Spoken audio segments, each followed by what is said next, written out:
Olá, ouvinte da Rádio UERJ! Seja muito bem-vindo ao Direito e Companhia. Eu sou Ângelo Figueiredo e sigo te acompanhando por esse universo tão minucioso das leis.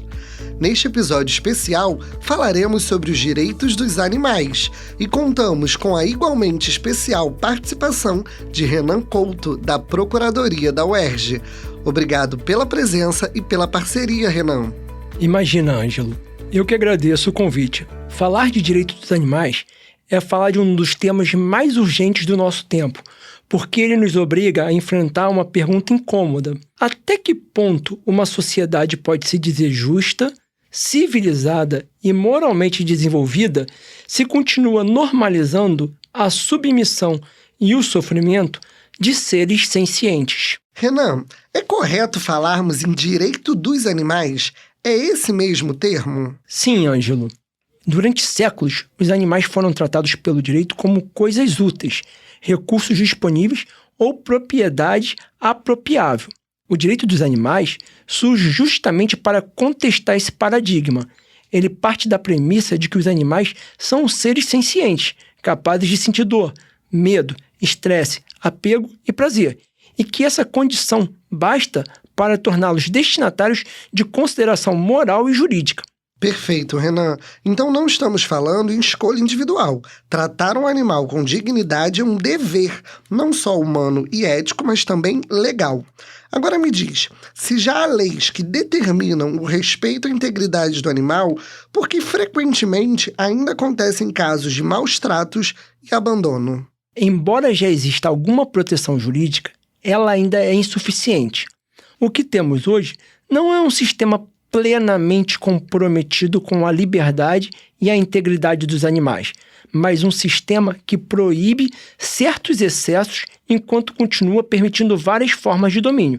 Por isso, os casos de maltratos e abandonos seguem tão frequentes, porque a lei ainda opera em muitos pontos como contenção do escândalo e não como a superação efetiva da lógica de exploração. Atualmente, Renan, quais são os principais dispositivos federais de proteção animal em vigor?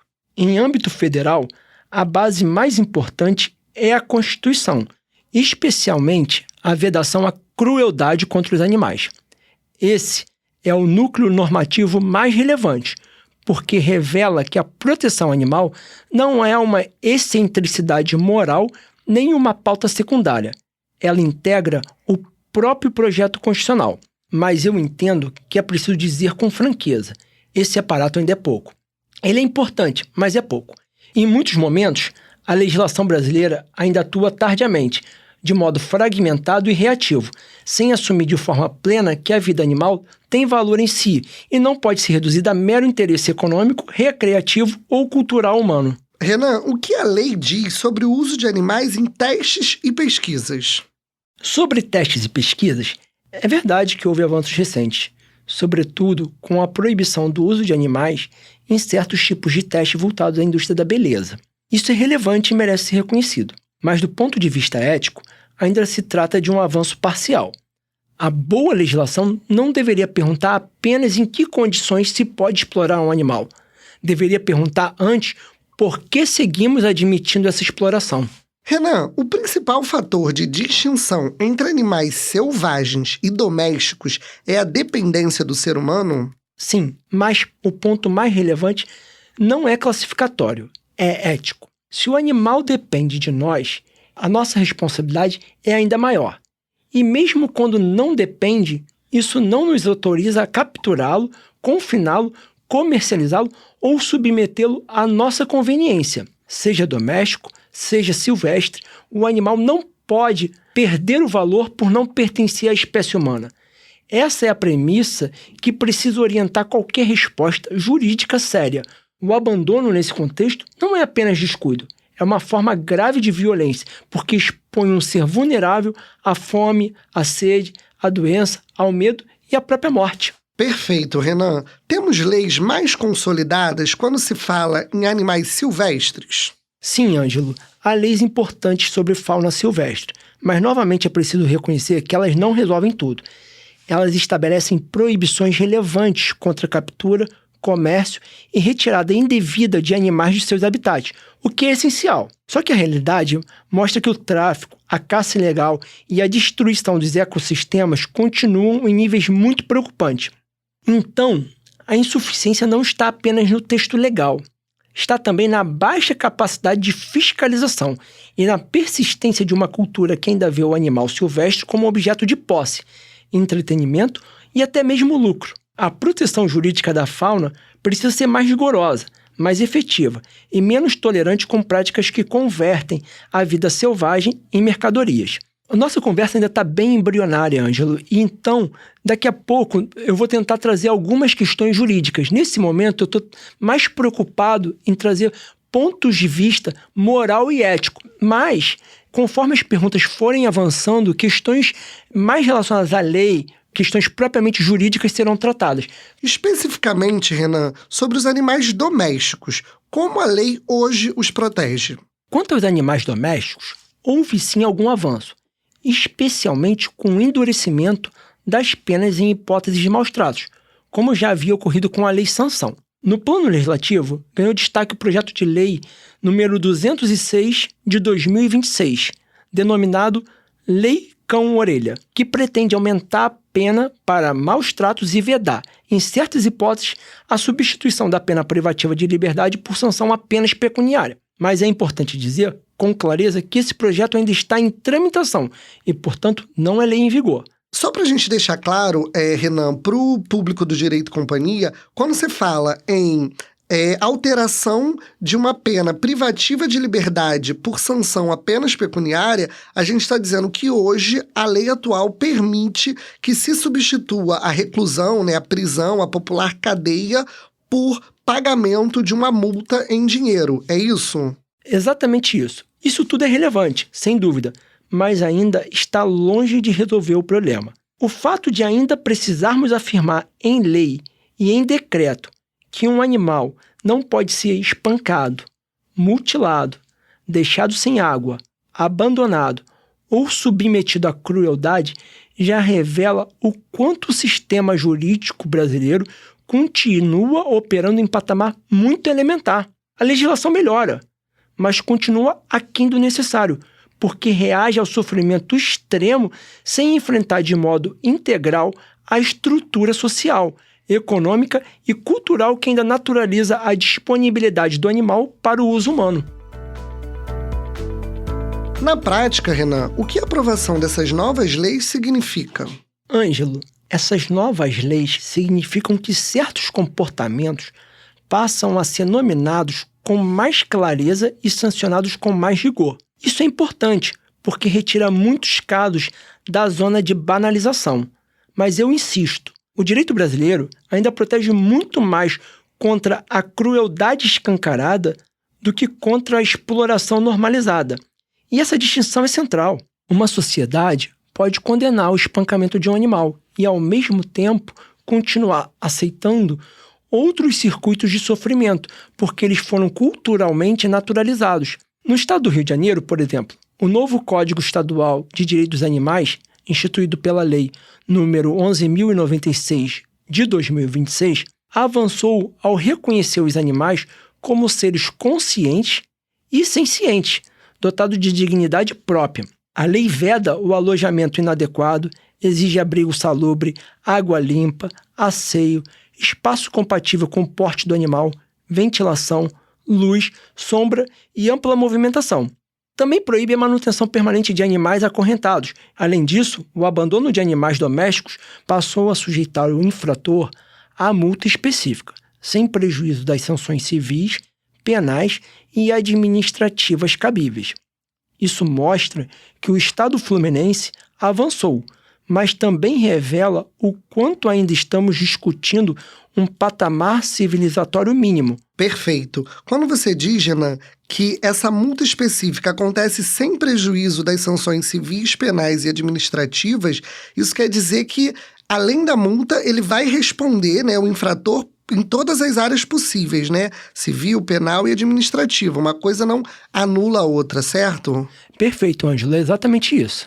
Renan, a gente sabe que uma lei federal é importante para unificar e padronizar procedimentos, mas qual é o papel dos estados e municípios no direito dos animais?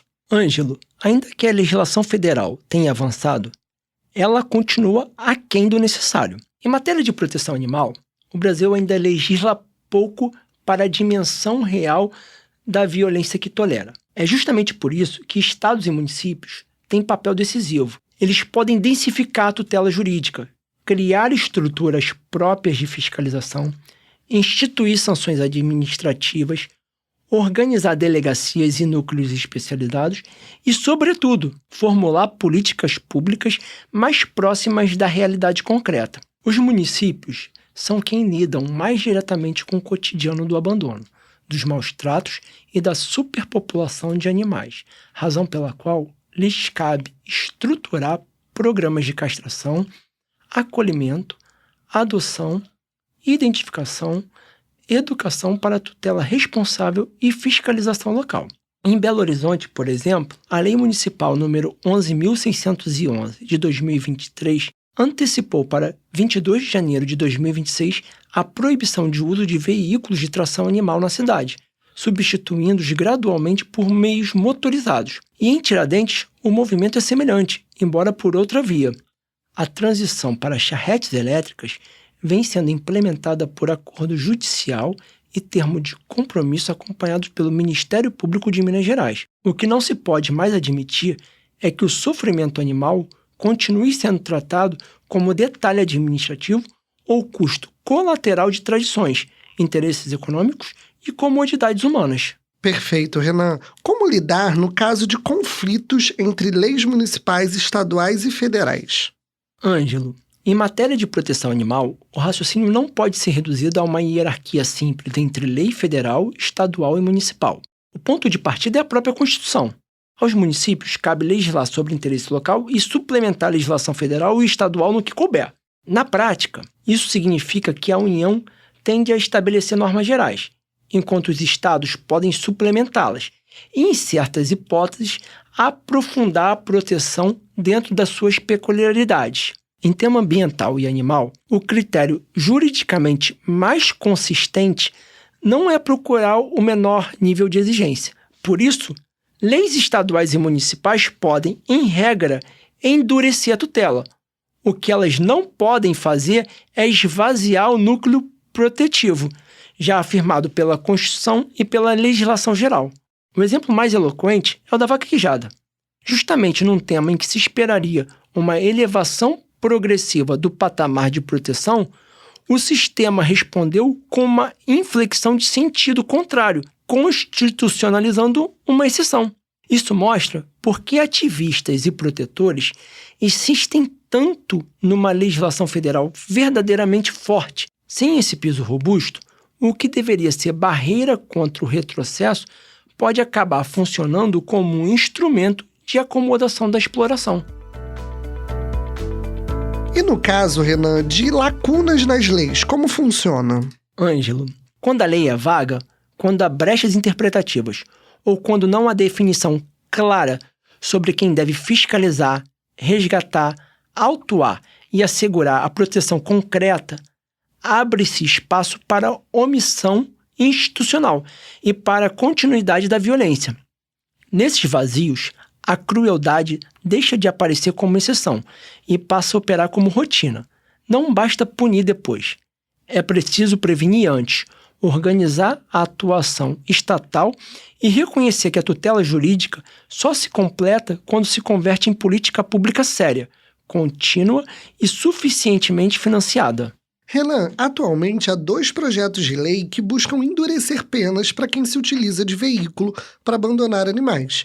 Além de infração gravíssima na carteira de habilitação, as penas podem ir de 12 a 18 meses de suspensão ou até mesmo a cassação definitiva da CNH. É importante lembrar que abandonar um animal não é descuido ou simples ato de irresponsabilidade, é violência. A Lei nº 14.064, de 2020, agravou a pena de maus-tratos em caso de cães e gatos para reclusão de 2 a 5 anos, além de multa e proibição da guarda. Dito isso, eu te pergunto, Renan, como o nosso público pode denunciar casos de maus-tratos ou abandono de animais? Para denunciar, o mais importante é reunir o máximo de elementos possíveis: endereço, data, horário, imagens, vídeos, placa de veículo se houver e informação sobre a repetição da conduta. Em situação de flagrante ou risco imediato, a Polícia Militar pode ser acionada pelo 190. Em emergências de salvamento, o Corpo de Bombeiros pelo 193. No caso do Rio, a própria Prefeitura orienta o uso do 1746 para denúncias de maus-tratos e também para situações envolvendo animais silvestres em risco. Já o Ministério Público do Estado do Rio de Janeiro também pode ser acionado por sua ouvidoria, inclusive por formulário eletrônico. Perfeito, Renan. Eu lembro ao nosso público que esses números de emergência, como 193 do Corpo de Bombeiros ou 190 da Polícia Militar, não geram custo para quem liga. Então, não deixe de agir e denunciar. Animais em situação de rua estão em busca de acolhimento, alimento e água, sobretudo no clima quente do Rio de Janeiro. Se você puder, ofereça um pouco de alívio para quem já tem uma vida tão dura e invisibilizada. Vale lembrar que qualquer animal que se sinta acuado ou ameaçado pode atacar. Em caso de mordida, procure uma unidade de saúde e realize o protocolo antirrábica oferecido de forma gratuita pelo SUS. Renan, mais alguma observação para encerrarmos esse episódio tão informativo? Ângelo, eu encerraria dizendo o seguinte: a pauta animal não pede piedade, ela exige revisão moral. O que está em jogo não é apenas impedir excessos, mas questionar a própria ideia de que seres sencientes possam nascer para servir, produzir, divertir ou satisfazer interesses humanos. Enquanto o direito continuar aceitando a morte evitável, o confinamento, a exploração e a apropriação da vida animal como algo normal, ele continuará aquém do que deveria ser. O horizonte normativo realmente justo é outro, um horizonte em que a proteção não se limita a reduzir a crueldade, mas caminha para superar a lógica da dominação. Em uma sociedade moralmente amadurecida, a vida animal não é tolerada apenas quando útil. Ela é respeitada porque tem dignidade própria. E eu encerraria dizendo que não queremos jaulas maiores, mas sim jaulas livres. Isso é muito importante. Maravilha, Renan. Eu só tenho a agradecer pela sua presença, por falas tão importantes e tantas contribuições. Ângelo, foi um prazer enorme estar com você e com o público da Rádio UERJ. Espero sinceramente que essa nossa conversa possa servir como reflexão para cada pessoa sobre a sua forma de lidar com os animais, porque os animais não são produtos, são pessoas diferentes, mas são pessoas. A você que nos ouviu até aqui, muito obrigado pela parceria da sua audiência. A gente se encontra para falar de CLT nos próximos episódios do Direito e Companhia.